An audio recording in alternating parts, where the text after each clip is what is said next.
Tu connais ce poisson qui ressemble à un serpent? Enfile ton masque et tes palmes, aujourd'hui on parle de la murène. C'est parti! Comme ça, on dirait pas, mais la murène, c'est un gros poisson qui peut mesurer jusqu'à 1,50 m et peser 6 kg. Sa peau, elle est dépourvue d'écailles, par contre elle est recouverte d'un mucus qui lui permet de se déplacer et de se faufiler partout, dans les roches ou dans les herbiers. Bon, ok, j'avoue, elle est pas super attirante avec sa gueule toujours ouverte, on dirait qu'elle s'apprête à nous attaquer. Mais en fait, ça a une particularité, la gueule ouverte, elle permet de ventiler, mais aussi d'attraper des proies au passage. Puisque tu l'auras remarqué, la murène, c'est un poisson qui reste souvent planqué dans son rocher. Et finalement, ça sert aussi à se faire nettoyer les dents par des petits labres ou des crevettes. L'autre particularité de la murène, c'est qu'elle n'a pas de langue, du coup, pas de mastication possible. Donc, pour parer cela, elle a 2 mâchoires.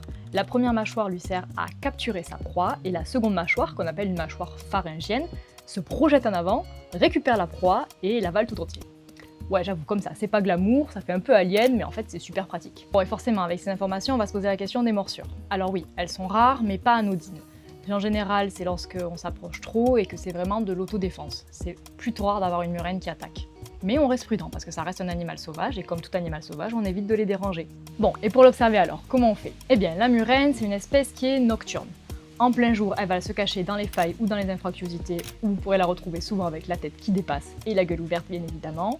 Mais sinon, de nuit, elle aura tendance à sortir pour chasser des petits crustacés ou des céphalopodes. Dans son trou, elle sera souvent seule, mais elle peut aussi être en coloc avec une autre murène ou avec d'autres poissons d'espèces différentes, comme des poissons labres et même des crustacés, comme des petites crevettes nettoyeuses. Bonne nouvelle, en Méditerranée, sa population est stable. On la retrouvera majoritairement dans les aires marines protégées, mais elle peut se voir un peu partout. Alors, toujours peur des murènes ou elle avait juste une mauvaise réputation?